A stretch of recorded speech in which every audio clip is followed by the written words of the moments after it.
Guys, आप सब कैसे हैं? आई होप आप सब अच्छे होंगे। और एग्ज़ाम की प्रिपरेशन कैसी चल रही है? अच्छी चल रही होगी मेरे हिसाब से। तो आज हम स्टार्ट करेंगे अपना इनऑर्गेनिक का सेकेंड चैप्टर, कोऑर्डिनेशन कंपाउंड, जो कि बहुत ही सही चैप्टर है स्कोर करने के लिए। एंड हम इस बुक से सारे previous year question 10 years question हम करेंगे एंड एनसीईआरटी कंटेंट्स लेंगे, उसके बिहाफ पे हम एक्सप्लेन करेंगे। Okay, so now we should start the chapter. Start करते हैं अपने फर्स्ट टॉपिक से, जो कि है Werner's theory of coordination compound. So ये हम अपना खुद का कंटेंट को इसको शो करेंगे that Werner's theory. According to Werner's theory, metal consist of two type of valencies called primary and secondary valencies.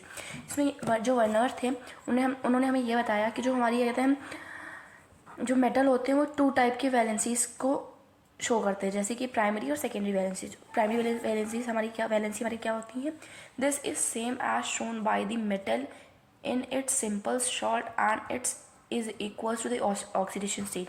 Primary valency वो होती हैं जिनमें क्या कहते हैं, ये सेम दिखती हैं कैसे कि मेटल की जैसे, और वो सिंपल सॉल्ट की तरह होती हैं और उसका ऑक्सीडेशन नंबर इक्वल होता है। एंड देन दूसरा हमारा secondary valency, this valency satisfied towards ligand, hence it is equals to the its coordination number. और वही सेकेंडरी में हमारा क्या होता है, वो जो सेकेंडरी वैलेंसी होती है वो लिगेंड्स को सेटिस्फाई करती है और इसकी जो क्या कहते हैं ये इक्वल होती है हमारी कोऑर्डिनेशन नंबर्स में। अब हम क्या कहते हैं, जो हमारा कोऑर्डिनेशन कंपाउंड होता है उसके अंदर जितने भी metals, ligands and coordination entity, coordination spheres जो भी होती है एंड कोऑर्डिनेशन कंपाउंड्स होते क्या है, इन सबको पढ़ते हैं ब्रीफली। एंड इनको पढ़ने के बाद हम सब कुछ न्यूमेरिकल्स लगाएंगे इसके ऊपर, जिससे कि कॉन्सेप्ट हमारा क्लियर हो जाएगा। Coordination compound are the compounds in which a central metal atom or ion is linked to a fixed number of ions or molecules through coordination bond। इसमें बोला कोऑर्डिनेशन कंपाउंड वो कंपाउंड्स होते हैं जिनमें जो सेंट्रल मेटल एटम होता है या सेंट्रल मेटल एटम या फिर सेंट्रल मेटल आयंस वो लिंक्ड होते हैं fix number of ions of molecules, मतलब लिगेंड से एक कोऑर्डिनेशन बॉन्ड के थ्रू। Example COCl3En2। तो हमारा ये जो ये है, ये क्या कहते हैं, हमारा सेंट्रल मेटल एटम है एंड जो Cl3En है ये हमारे लिगेंड्स हैं। तो ये एक एंटाइटी में क्लोज होते हैं, इसी को हम कोऑर्डिनेशन कंपाउंड कहते हैं। देन हमारा एक छोटा सा टॉपिक दिया हुआ है एनसीईआरटी में, जो कि मैक्सिमम टाइम में आता है एग्ज़ाम में, डबल सॉल्ट हमारा कि डबल सॉल्ट और जो हमारा डबल कंपाउंड है और जो कॉम्प्लेक्स कंपाउंड है वो कैसे फॉर्म होते हैं, वो उनकी सिमिलैरिटीज़ या डिफरेंस क्या है। जो double salts as well as complex are formed by the combination of two or more stable compounds in a fixed ratio. जो डबल सॉल्ट होते हैं एंड हमारे कॉम्प्लेक्स कंपाउंड्स होते हैं, ये सब क्या, इन दोनों में मतलब ये होता है कि जो एक कॉम्बिनेशन बनाते हैं दो या उनसे ज़्यादा कंपाउंड्स का, तो वो स्टेबल होते हैं और फिक्स रेशियो में होते हैं। तो ये इनकी सिमिलैरिटी है। देन हमारा double salt such as Mohr salt FeSO4 NH4 का whole twice .SO4.CH2 dissociate into simple ions in water, but complex compound such as K4FeCN6 does not dissociate in the ions। तो इसमें बोला गया जो हमारे double salt होते हैं वो हमेशा क्या कहते हैं, जो होते हैं जितने भी डबल सॉल्ट होते हैं जैसे कि मोहर सॉल्ट, ये सब पानी में डिसोशिएट हो जाते हैं, लेकिन जो हमारे कॉम्प्लेक्स कंपाउंड्स होते हैं वो पानी में डिसोशिएट नहीं होते हैं आयंस में। नेक्स्ट लिगेंड्स क्या होते हैं? The donor atom, ion or molecule which donate a pair of electron to the central metal atom or ion are form coordinate bond are called ligands। मतलब जो डोनर एटम, जो atoms elements हमारे होते हैं जो कि डोनेट करते हैं अपने इलेक्ट्रॉन्स को, उन्हें हम लिगेंड्स बोलते हैं।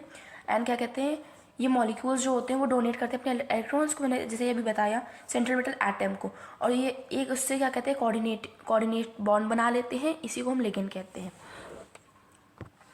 Denticity, the number of donor atom present in a ligand is called denticity of ligand.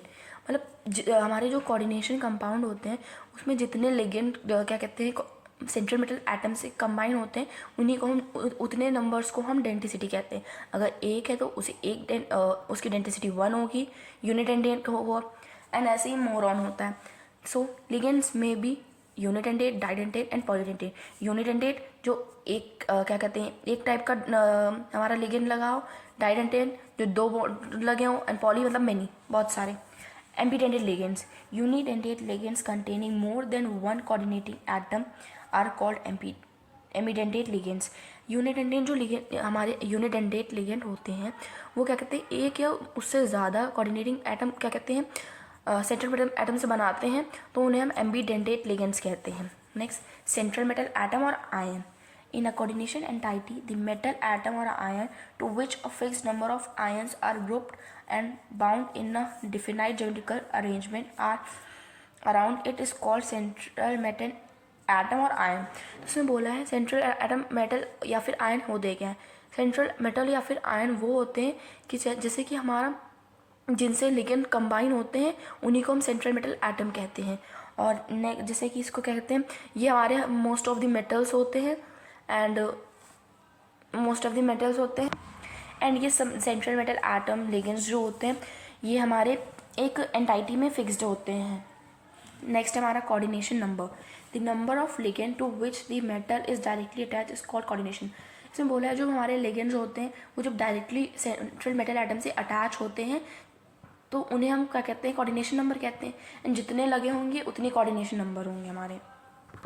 Coordination sphere, the central metal atom ion and the ligand attached to it are enclosed in a square brackets and is collectively known as coordination sphere। coordination sphere वो होता है जैसे कि जो central metal atom होते हैं, ligands होते हैं, ये एक दूसरे से अटैच होते हैं और इनक्लोज होते हैं स्क्वायर ब्रैकेट्स में, तो इन्हीं को हम क्या कहते हैं, कोऑर्डिनेशन स्फीयर कहते हैं। जैसे कि हम लोगों ने एग्जांपल ले लेते हैं, जैसे कि ये CO हमारा सेंट्रल मेटल एटम है और NH जो हमारा NH3 है, NH3 का होल 4 और Cl2 ये लिगेंड है हमारे। तो जो ये चीज़ है, ये स्क्वायर ब्रैकेट्स हैं, इन्हीं को हम कोऑर्डिनेशन स्फीयर कहते हैं। Okay, so next, the ionizable groups written outside the brackets are called counter ions. And जैसे कि हम क्या कहते हैं, जैसे ये कंपाउंड है तो इसके अंदर जो हमारे क्या कहते हैं आयनाइजेबल, जो इसके आयनाइजेबल आयंस ग्रुप्स होंगे उन्हें हम यहाँ हमारे स्क्वायर इस कोऑर्डिनेशन स्फीयर के बाहर लिखेंगे। जैसे कि एग्जांपल हमने Cr लिया और H2O का होल 6 है हमारे कोऑर्डिनेशन एंटाइटी के अंदर है, और जो हमारा ये Cl यहाँ पर बाहर होगा तो इसी को हम क्या कहते हैं, काउंटर आयंस कहते हैं, जो कि हमारे कोऑर्डिनेशन स्फीयर के बाहर होते हैं। नेक्स्ट हमारा है polyhedra. It is a spatial arrangement of the ligand atom which are directly attached to the central metal ion. The most common coordination polyhedron are octahedral, square, planar and tetrahedral। इसमें ये बोला है कि जो एक special type का arrangement होता है लिगेंड्स का, जिसमें क्या कहते हैं, जो लिगेंड्स होते हैं वो सेंट्रल मेटल एटम के डायरेक्टली अटैच्ड होते हैं, और इनमें बहुत कॉमन टाइप के एग्जाम्पल हैं, कॉमन टाइप के पॉलीहेड्राज हैं, जैसे कि octahedral, square, planar and tetrahedral. जैसे कि हमारा NCERT में एक टेबल दे रखी हुई है, ये इसमें कोऑर्डिनेशन नंबर्स लिखे हुए हैं एंड टाइप्स ऑफ हाइब्रिडाइजेशन है, और इसमें क्या कहते हैं ऑर्बिटल, हमारे क्या कहते हैं ऑर्बिटल्स कोऑर्डिनेशन पॉलीहेड्रल कैसे है। तो जो हमारा ऑक्टाहेड्रल रहता है, स्क्वायर, प्लानर एंड टेट्राहेड्रल, ये मेन टाइप का होता है। ट्राइगोनल, बाइपिरामिडल इतना नहीं होता है, बट ये 3 हमारे ज़्यादा यूज़ होते हैं। एंड ऑक्टाहेड्रल 2 टाइप के होते हैं, जैसे कि टेट्राहेड्रल है sp3। जब किसी भी हम उसका क्या कहते हैं कोऑर्डिनेशन कंपाउंड का हाइब्रिडाइजेशन निकालेंगे, अगर sp3 आया उसका हाइब्रिडाइजेशन तो उसे टेट्राहेड्रल कहेंगे, और अगर क्या कहते हैं dsp2 आया तो उसको स्क्वायर प्लानर कहेंगे। एंड नेक्स्ट अगर हमारा sp3d2 आया तो ऑक्टाहेड्रल होगा, और d2sp3 आया तभी ऑक्टाहेड्रल होगा। लेकिन इसमें डिफरेंस ये होता है तो ये शो करता है कि अगर जब हमारा D2 होगा वो बाहर होगा तो ये हमारा क्या कहते हैं आउटर ऑर्बिटल होगा, और जब ये अंदर होगा तो इनर ऑर्बिटल होगा, और जब आउटर ऑर्बिटल होगा तो वो लो स्पिन कॉम्प्लेक्स होगा, एंड जब इनर ऑर्बिटल होगा तो वो हाई स्पिन कॉम्प्लेक्स होगा। Charges of the complex ion, अब इसमें हम देखेंगे कि जो कॉम्प्लेक्स आयन होते हैं उनके चार्जेस कैसे होते हैं। The charge carried by a complex ion is the algebraic sum of the charge carried by the central metal ion and the total ligands attached to the central metal ions. So next हमारा homoleptic complex।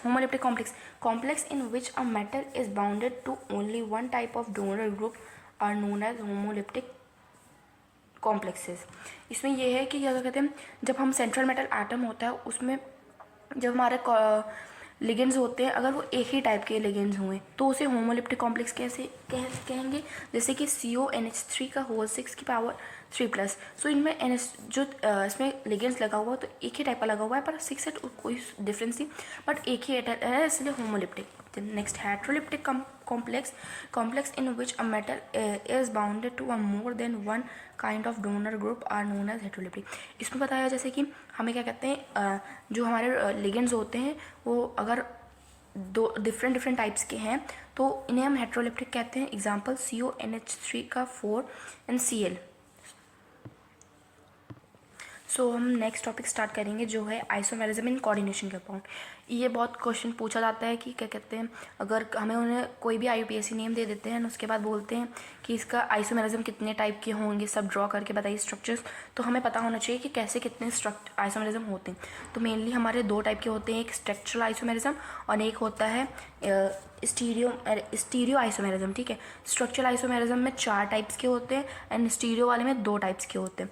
तो first structural isomerism का ionization isomerism, when the complex with same composition give different ions in solution.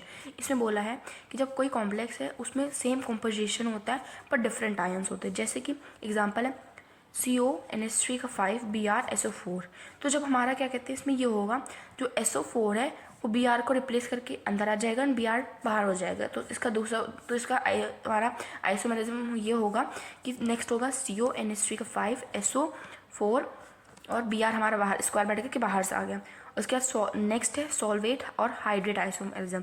इसमें ये होता है जो हमारा H2O होता है उसको हम क्या कहते हैं अपनी कोऑर्डिनेशन एंटाइटी के बाहर करते हैं, एंड जो बाहर हमारे ग्रुप्स लगे होता है उसको कहते हैं अंदर एक्सचेंज कर लेते हैं। तो इसमें लिखा हुआ है when a complex differ in the number of water solvent molecule present as ligand.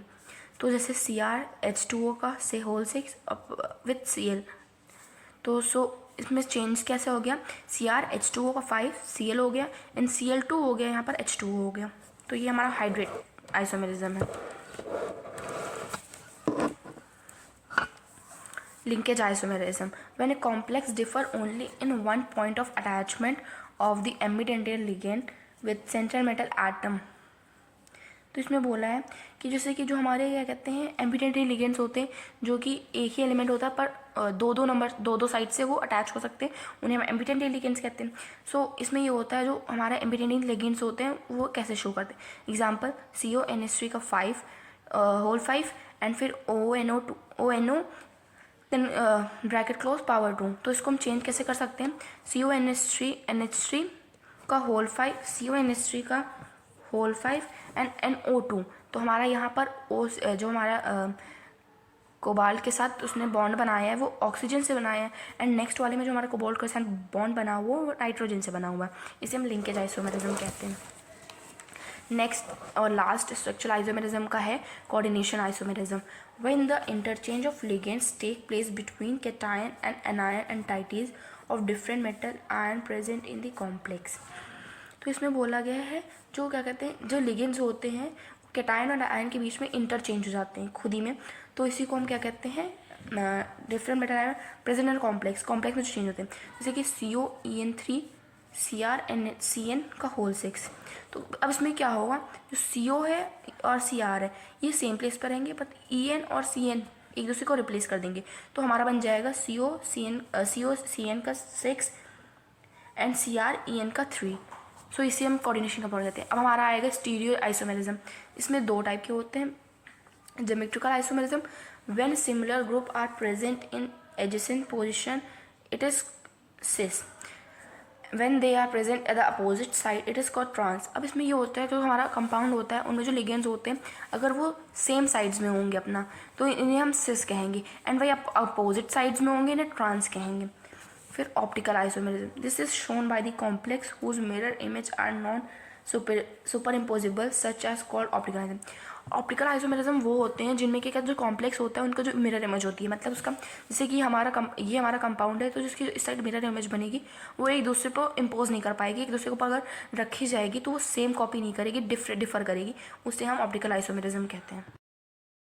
सो अब हम कुछ क्वेश्चंस कर लेते हैं जितना टॉपिक हम लोगों ने अभी कवर करा है। जैसे कि इसमें using IUPAC name right the formulas of the following. तो इसमें हमें क्वेश्चंस में IUPAC नेम्स दिए हुए हैं, उनके हमें क्या कहते हैं फार्मूलाज लिखने हैं। तो जिसमें इसमें लिखा हुआ है हेक्साअमाइन कोबाल्ट थर्ड सल्फेट। एंड अब इसमें क्या कहते हैं कोबाल्ट जो होता है उसको हम जो ये मेटल एटम होता है तो इसको हम हमेशा फर्स्ट पे रखेंगे। जो हमारा कोऑर्डिनेशन एंटाइटी होता है उसमें सबसे स्टार्टिंग में कोबाल्ट लिखेंगे। लेकिन जब हम क्या कहते फिर हेक्साअमाइन है तो हेक्सा मतलब 6 और अमाइन मतलब NH3, तो NH3 का होल 6। देन फिर हमारा क्या कहते हैं एंटाइटी क्लोज हो जाएगी। एंड यहाँ पर सल्फेट थर्ड, तो यहाँ सल्फेट थर्ड है। अब इसमें हम क्या कहते हैं चार्जेस निकालने के बाद हम चार्जेस निकालेंगे एंड उसके बाद सल्फेट SO4 होता है। तो थर्ड SO4 तो यहाँ पर हमारा जो कोऑर्डिनेशन एंटाइटी का ये है तो इसमें इसकी क्या कहते हैं सेकेंड 2 आ जाएगा एंड SO4 का होल ट्राइस आ जाएगा, जो कि हम चार्जेस निकालने के बाद करते हैं। Second potassium trioxalato chromate third. तो पोटेशियम देखिए हमारा जो IUPAC का मतलब देखा IUPAC ने जो रूल्स बनाए हैं कि जो भी पूरा हमारा कंपाउंड होगा उसको एक लाइन से लिखेंगे बिना स्पेस करे हुए। लेकिन जो हमारा क्या कहते हैं बाहर के सेंट्रल मेटल एटम होते हैं उनमें हम थोड़ा सा स्पेस दे देते हैं क्वेश्चन में कि आइडेंटिफाई करने के लिए, क्योंकि ये सेपरेटली लिखे जाते हैं। एंड जो कोऑर्डिनेशन एंटाइटी का होता है वो साथ में पूरा लिखा जाता है, स्पेस नहीं दिया जाता है। तो पोटाशियम तो हमने यहाँ के लगा दिए थे। ट्राई ऑक्सिलेटो क्रोमेट तो Cr लगाया। ऑक्सिलेटो हमारा OX होता है या फिर यानी हम OX की जगह पे C2O4 भी लिख सकते हैं, पर OX लिखेंगे भी तो कोई प्रॉब्लम नहीं है। तो अब इसमें बैलेंस करने के लिए जो पोटाशियम होता है तो यहाँ पर हमें क्या कहते हैं थर्ड हमारा न्यूमरल में वर्ड दिया हुआ है, नंबर दिया हुआ है, उसको यहाँ पर 3 रिप्लेस कर देंगे यानी हमारी को हो जाएगा सही। Third question potassium trioxalato aluminate. तो यहाँ पे पोटाशियम है फिर K3 हो गया एंड एल्यूमिनेट मतलब Al and trioxalato C2O4 का 3। जैसे कि हमने बताया ऑक्सिलेटो में OX लिखी या फिर C2O4 लिखी है, कोई चेंजेस नहीं, कोई प्रॉब्लम नहीं है। फिर है डाइक्लोराइडो बिस ethane 1,2 diamine cobalt third.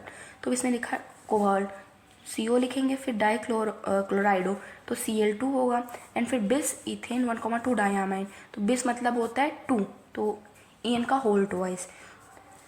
Then entity close करेंगे, देन इसको बैलेंस करने के बाद इसमें +1 का चार्ज आ रहा है।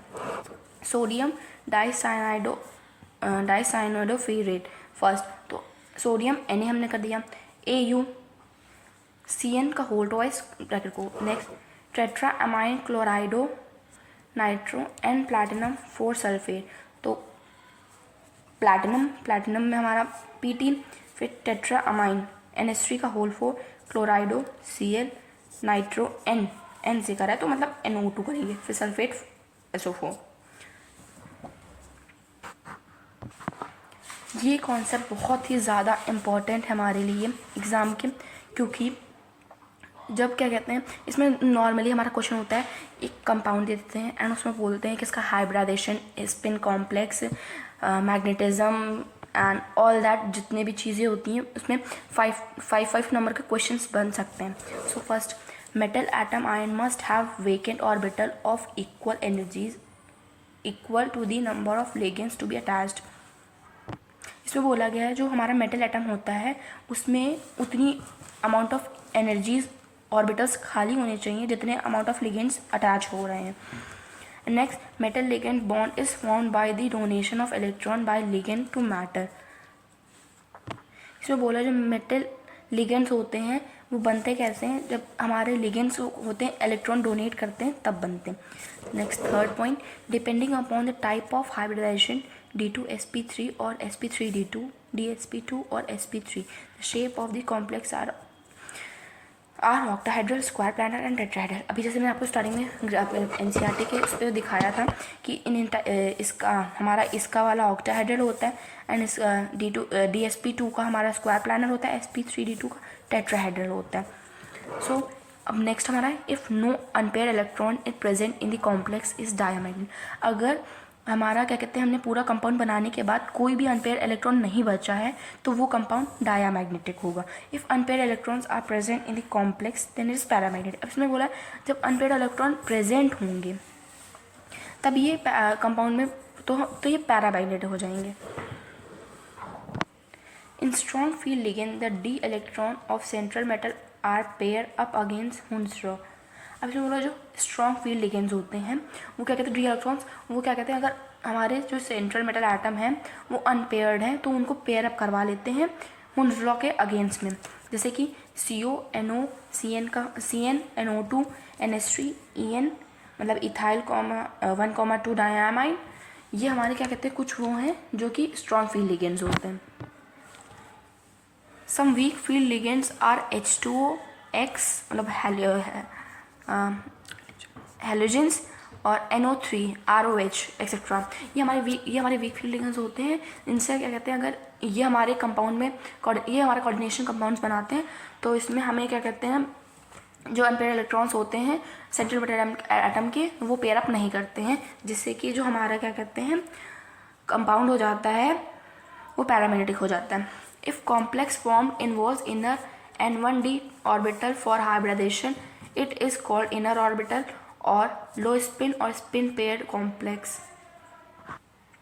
जैसे कि भी आपको मैंने स्टार्टिंग में बताया था कि क्या कहते हैं, अगर जो हमारा कॉम्प्लेक्स बनेगा इसका हाइब्रिडाइजेशन में अगर जो डी होगा वो अगर इनर साइड पे होगा तो क्या कहते हैं, जब इनर साइड पे होगा तो उसमें लो स्पिन होगा, स्पिन पेयर हो जाएंगी। जैसे कि NiCN4 का 2+ एग्जाम्पल है। If complex form involves outer ND orbitals for hybridisation it is called outer orbital for high spin और स्पिन फ्री कॉम्प्लेक्स। और जैसे इसमें बोला गया कि क्या कहते हैं, अगर हमारा डी ऑर्बिटल बाहर साइड में होगा हाइब्रिडाइजेशन में तो ये आउटर ऑर्बिटल होगा, इसमें हाई स्पिन होगा और स्पिन फ्री कॉम्प्लेक्स होगा। एग्जाम्पल NiS2 का होल 6 2+। अब हम वैलेंस VBT पे अपना एक क्वेश्चन कर लेते हैं कुछ, जैसे कि write the hybridisation of the following complex. इसमें हाइब्रिडाइजेशन निकालना है, जैसे NiCN4 का, तो इसमें हम क्या कहते हैं, हमने इसका पहले वो निकाल लिया। सो पहले हम कंपाउंड का ऑक्सीडेशन नंबर निकालेंगे, जैसे कि Ni का निकालना है तो Ni को हम X ले लेंगे। हम ऑक्सीडेशन नंबर हमेशा मेटल का निकालते हैं, Ni को X ले लेंगे एंड Cn का चार्ज हमारा -1 होता है तो -1 और ये 4 है यहाँ पर तो -1 × 4 और यहाँ पर हमारा क्या कहते हैं चार्ज लगा हुआ है, ये हमारा पर यहाँ पर चार्ज +2 रखा हुआ है, लेकिन वो जब इक्वल्स टू के उस साइड आएगा तो ये -2 हो जाएगा। तो फिर जब x इज इक्वल इसको करेंगे तो -4 आ जाएगा, तो x इज इक्वल्स टू -2 और जब -4 को इधर लाएंगे तो प्लस हो जाएगा, -2 + 4 तो माइनस प्लस माइनस हो जाएगा, तो 4 - 2 तो हमारा x इक्वल्स 2 आ जाएगा, तो उसका ऑक्सीडेशन नंबर 2 हो जाएगा। तो जब इसका हम इलेक्ट्रॉनिक कॉन्फ़िगरेशन करेंगे Ni का तो आर्गन 18 4s2 3d8 तो 4s 0 हो जाएगा, 3d8 हमारा क्या कहते हैं इसका वो निकलेगा। अब हम इसमें क्या कहते हैं इसकी वैलेंसीज फिल करेंगे तो 3d ऑर्बिटल्स में 8 इलेक्ट्रॉन्स हैं इसमें 1 2 3 4 5 6 7 8 ठीक है। 4s हमारा ब्लैंक हो गया। देन हमारा ये क्या कहते हैं स्ट्रॉन्ग फील्ड लिगेंड है, जिससे की वजह से जो ये हमारे इलेक्ट्रॉन्स हैं ये अनपेयर्ड है तो इसको पेयर अप करा देगा। तो ये जब पेयर अप हो जाएगा तो एक ब्लॉक इसका हमारा खाली हो जाएगा एंड 4s वाला, तो हमें क्या कहते हैं 4Cn के वो लगाने हैं। तो हम क्या कहते हैं 4p जो हमारा है उसके 2 ऑर्बिटल्स हम ले लेंगे, ठीक है। एंड जब इसके 2 ऑर्बिटल ले लेंगे तो क्या कहते हैं इनको सबको एक कोऑर्डिनेशन बना के इसमें अपना अपना Cn के सारे इलेक्ट्रॉन्स फिल कर देंगे चारों, तो हमारा बनेगा DsP2 जो कि हाइब्रिडाइजेशन का DsP2 हो जाएगा। एंड जब DsP2 हो जाएगा तो DsP2 वाले का हमारा हाइब्रिडाइजेशन क्या था स्क्वायर प्लानर था, ओके। और इसका कॉम्प्लेक्स क्या है डायामैग्नेटिक। डायामैग्नेटिक क्यों, क्योंकि क्या कहते हैं हमारा जो है वो एक हमारा स्ट्रॉन्ग फील्ड लिगेंड था जिसमें कि उसने इलेक्ट्रॉन्स को पेयर अप करवा दिया, जैसे कि अनपेयर्ड इलेक्ट्रॉन्स नहीं बचे।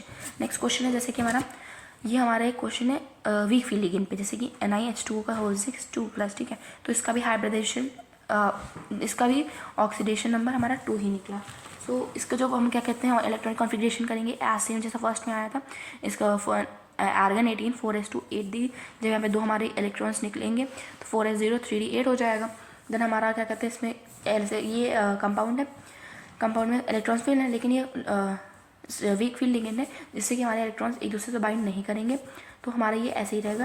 देन हम इलेक्ट्रॉन्स कैसे, एक 4s ले लेंगे, 3 4p ले लेंगे एंड 1 4d ले लेंगे।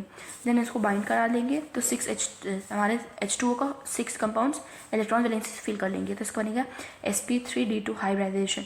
जो यह हमारा हाइब्रिडाइजेशन sp3d2 हाइब्रिडाइजेशन हो गया, जो कि हमारा ऑक्टाहेड्रल होता है और ये आउटर ऑर्बिटल होगा, हाई स्पिन कॉम्प्लेक्स होगा। और कॉम्प्लेक्स ये हमारा पैरामेग्नेटिक होगा कि जिसमें इलेक्ट्रॉन ने एक दूसरे को बाइंड नहीं करा। लिमिटेशंस ऑफ बीबीटी, अब हम देखते हैं इनकी लिमिटेशंस क्या क्या थी। It does not distinguish between weak and strong ligands. इन्होंने कि जो वीक और स्ट्रॉन्ग लिगेंड्स होते थे इनके बीच में डिस्टिंग्विश नहीं करा था। उसके बाद it could not given any satisfactory explanation for the colour of the complex. इन्होंने क्या कहते हैं, जो भी क्या कहते हैं हमारे कंपाउंड्स बन रहे थे, इनकी किसी कलर के बारे में कुछ बात नहीं करी थी। ये नहीं बताया था कि किस कंपाउंड का कैसा कलर होगा। It does not give an exact explanation of thermodynamic और kinetic stabilities of the coordination. इसमें इन्होंने क्या कुछ नहीं बताया था थर्मोडाइनमिक और काइनेटिक स्टेबिलिटीज की, इनकी स्टेबिलिटीज़ कैसी हैं। और उसके बाद it fails to explain relative energies of different space. और इन्होंने ये एक्सप्लेन करने में फेल हो गए थे कि जो सबकी अलग अलग रिलेटिव एनर्जीज़ हैं डिफरेंट शेप्स की, ये नहीं बता पाए थे। नेक्स्ट एक क्वेश्चन हम करते हैं, which of the following is more stable complex and why. तो कॉम्प्लेक्स हमारे हैं CON होल 6 एंड COEN का होल थ्राइस दिस। तो इसमें हमारा क्या कहते हैं, जो COEN का होल थ्राइस है ये हमारा ज़्यादा स्टेबल होगा क्योंकि चिलेटन की वजह से। क्योंकि जो EN होता है ये हमारे क्या कहते हैं, इसमें हमारे क्या कहते हैं 2 इलेक्ट्रॉन, ये हमारे क्या कहते हैं अपने 2 डोनर्स एटम उसको यूज़ करते हैं सेंट्रल मेटल एटम से बाइंड होने के लिए। इसीलिए जो COEN3 का होता है वो हमारा मोर स्टेबल होता है।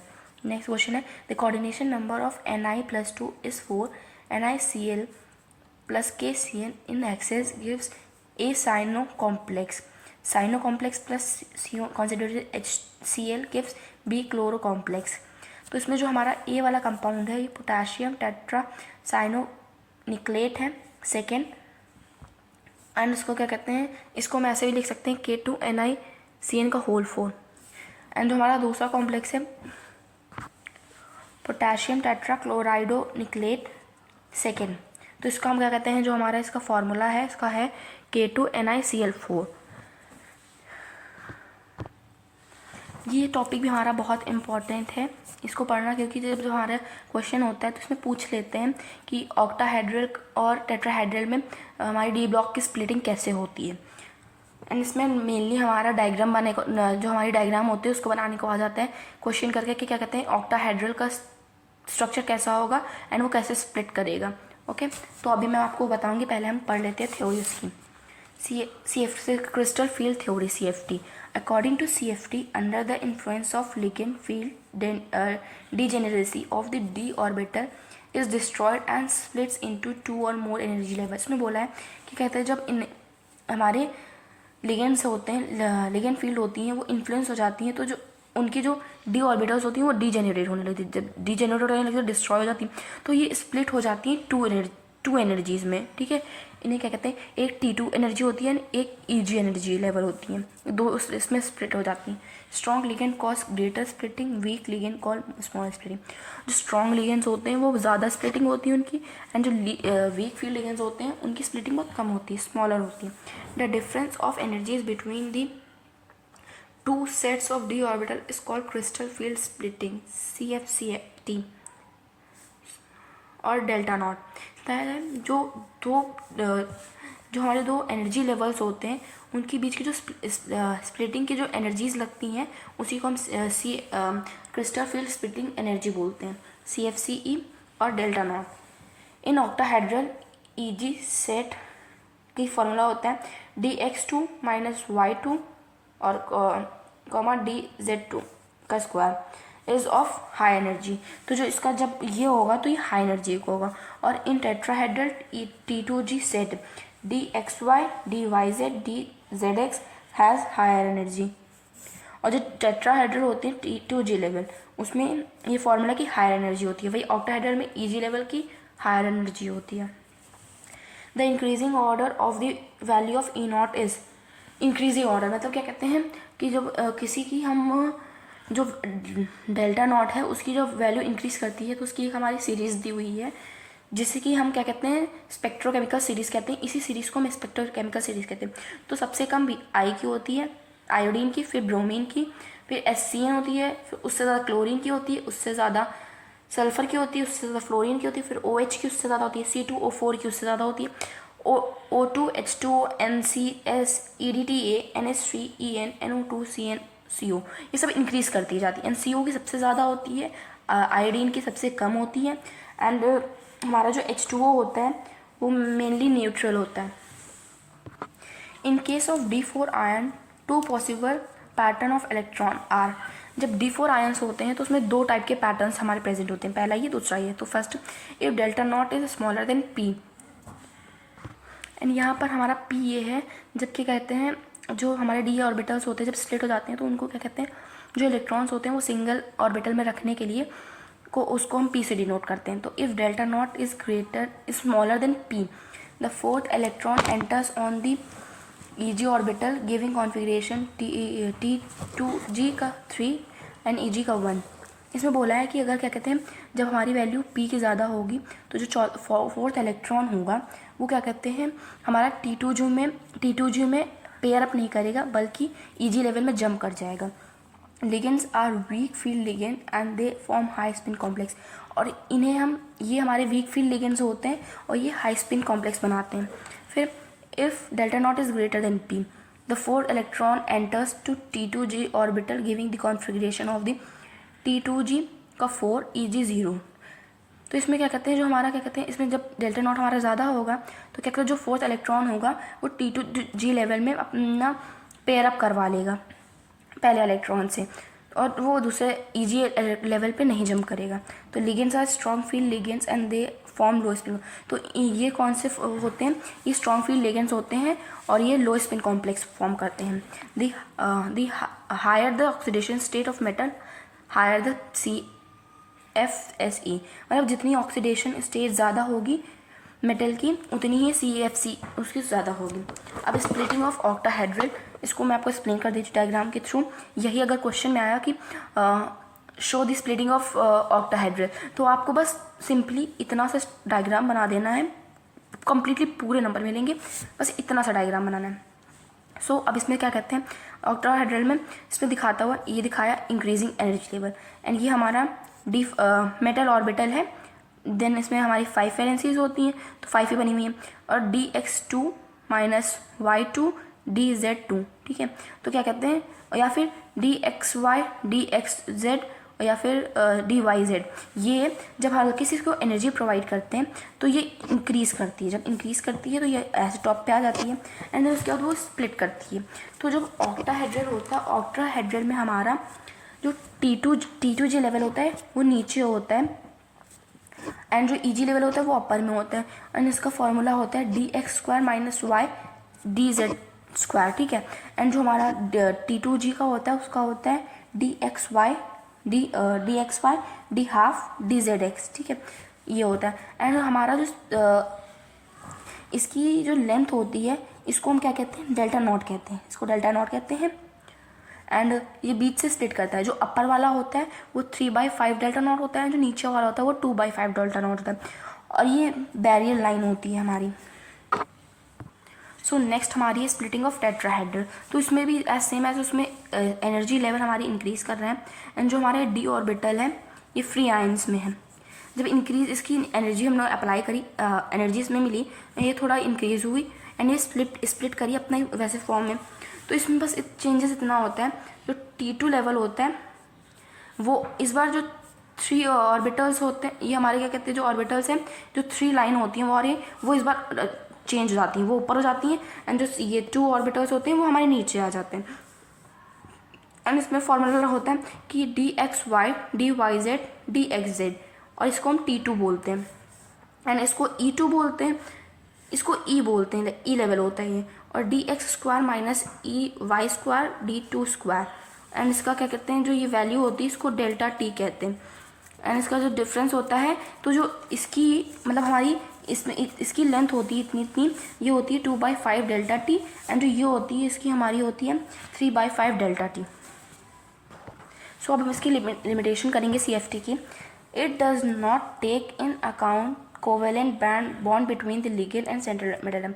इन्होंने कोई भी वो ये नहीं बताया कि जो कोवेलेंट बॉन्ड होता है लिगेंड और सेंट्रल मेटल एटम के, इसके बारे में कुछ नहीं बताया। The anion ligand actually are found at the low end of the spectrochemical series. इन्होंने बताया कि जो एनायन लिगेंड्स होते हैं वो एक्चुअली फाउंड होते हैं कहाँ पर, लो एंड ऑफ द सीरीज, मतलब सबसे आखिरी में होते हैं, ठीक है। The assumption that ligands are point charge, it flow that anion should exert greatly splitting effect। इसमें बोला एक assumption है कि जो लिगेंड होते हैं क्या कहते हैं, पॉइंट चार्जेस होते हैं, तो जो एनायंस होते हैं इन्हें ज़्यादा स्प्लिटिंग शो करनी चाहिए, पर ऐसा कुछ नहीं था। सो अब हम करेंगे मतलब हमारी जो NCERT बुक है उसके इंटेक्स्ट क्वेश्चन, क्योंकि जो हमारे कोऑर्डिनेशन कंपाउंड्स या फिर जो ऑर्गेनिक चैप्टर्स होते हैं इनमें जो CBSE होती है वो हमें बाहर से क्वेश्चन नहीं देती है, लिमिटेड NCERT बुक से ही क्वेश्चन देती है। सो आप हमें ट्राई करिएगा कि एग्ज़ाम से पहले आपने सारे in-text question and back exercise question लगा लेना, क्योंकि मोस्टली क्वेश्चन वहीं से आते हैं। सो अब हम जैसे कि इसमें लिखा right the formula of the following coordination compound, तो इसमें फॉर्मूला नहीं है, अभी मैंने जिसको एक्सप्लेनेशन के बीच में आपको क्वेश्चन बताएं। Tetra amine di aqua cobalt third chloride, तो कोबाल्ट को फर्स्ट रखेंगे, देन टेट्रामाइन NH3 का whole 4, then die aqua H2O को, एक्वा मतलब H2O वाटर का होल ट्वाइस, देन क्लोराइड का Cl2। Next potassium tetracyanido nickelate second, तो पोटाशियम K2 सेकेंड यहाँ लगा हुआ है, तो इसको चार्जेस को यहाँ कर देंगे, निकलेट Ni टेट्रासाइनाइडो CN का whole 4। Next tris ethane 1,2 diamine chromate third chloride, तो क्रोमेट Cr ट्रिस इथेन होगा, तो ट्रिस मतलब 3, तो इसको हम En में फॉर्म लिख देंगे, En then Cl3। Ammine bromido chlorido nitro and platinum second, platinum Pt, ammine bromido Br chlorido Cl nitro and NO2, इसका चार्ज -1 का हमारा आएगा, ओके। फिफ्थ डाइक्लोराइडो बिस ethane 1,2 diamine platinum fourth nitrate, platinum का Pt, डाइक्लोराइडो का Cl2, बिस ethane का En2, nitrate का NO2 का होल ट्वाइस। सो नेक्स्ट हमारा आयरन थर्ड हेक्सासाइनाइडो फीरेट, तो फीरेट मतलब आयरन, ठीक है। फर्स्ट यहाँ पर भी आयरन लिखा हुआ है तो Fe, और यहाँ फीरेट है मतलब Fe, हेक्सासाइनाइडो CN का से होल 6, इसकी पावर्स को चेंज कर देते हैं उसको, तो ये थर्ड आ जाएगा, यहाँ पर Fe4 हो जाएगा, हमारा कॉम्प्लेक्स बन गया। एंड हम नेक्स्ट क्वेश्चन करेंगे जिसमें कि हमारा फॉर्मूला दिया होगा, हमें क्या कहते हैं IUPAC नेम्स को बनाना होगा। सो CONH3 का होल 6 Cl, तो यहाँ पर हम क्या कहते हैं, यहाँ पर NH3 हम क्या कहते हैं लिगेंड्स को पहले लिखते हैं एंड काउंटर आयंस को, सेंट्रल एटम्स को पहले बाद में लिखते हैं, तो NH3 hexa ammine cobalt third chloride, the next CONH3 का 5 Cl राइट बाहर Cl2, तो penta ammine chlorido cobalt third chloride, K2 K3 Fe CN का होल 6, तो potassium hexa cyanido ferrate third, K3 Fe C2O4 3, तो potassium trioxalato ferrate third. इसमें question है indicate the type of the isomerism exist by the following compounds and draw the structure for this isomerism. अब इसमें बोला है कि जो हमारा कंपाउंड्स दिया हुआ है इसमें बताना है कि किस टाइप का आइसोमेरिज्म शो कर रहा है एंड फिर उसके स्ट्रक्चर्स को हमें फॉर्म करना है, तो ये हमें ज्योमेट्रिकल आइसोमेरिज्म फॉर्म कर रहा है एंड ये हमारा सिस और ट्रांस वाला, जैसे कि Cr सेंट्रल एटम है, Cr को यहाँ सेंटर में देंगे एंड H2O का 2 है, C2O4 का 2 है, तो C2O4 H2O ये हमारा सिस हो गया, क्योंकि ये सेम में है तो सिस हो गया। एंड भाई C2O4 H2O ये अपोजिट डायरेक्शन में, तो इसका ट्रांस हो गया, तो इसका सिस एंड ट्रांस हमारा बनेगा। नेक्स्ट है COEN3 और बाहर Cl3। तो यहाँ पर हम क्या करेंगे, ऑप्टिकल आइसोमेरिज्म बनेगा, मतलब मिरर फॉर्म वाला CO। तो यहाँ पर EN हमेशा क्या कहते हैं, हम ऐसे करके लिखते हैं, इनकी तरह हम बॉन्ड्स नहीं बनाते हैं, हमेशा डबल बॉन्ड्स, क्योंकि ये डबल बॉन्ड बनाते हैं, एक ही एलिमेंट से दो बॉन्ड्स बनाते हैं इसलिए। तो ऐसे इसको ऐसे फॉर्म स्ट्रक्चर बनना चाहिए आपका, ये ऐसा हो जिसका मिरर फॉर्म हो, तो इसको सुपर इम्पोज ना करें। तो अब इसको हम इसके ऊपर अप्लाई करेंगे तो ये सुपर इम्पोज नहीं करेगा, तो ये ऑप्टिकल आइसोमेरिज्म बन गया। सो अब हमारा चैप्टर यहाँ से कंप्लीट हुआ है। एंड आप वीडियो देखने के बाद अपना प्रैक्टिस के लिए इसकी बैक एक्सरसाइज या फिर बैक एक्सरसाइज लगा लीजिए। एंड मेन PYQs इससे पहले ईयर का, नेक्स्ट कुछ ईयर्स के ज़रूर से ज़रूर लगा लीजिए, इससे आपका कॉन्फिडेंस लेवल बढ़ेगा एंड इससे हम अब अपना चैप्टर कंप्लीट होता है। सो अगर आपको वीडियो अच्छा लगा हो तो please like, share and subscribe our channel.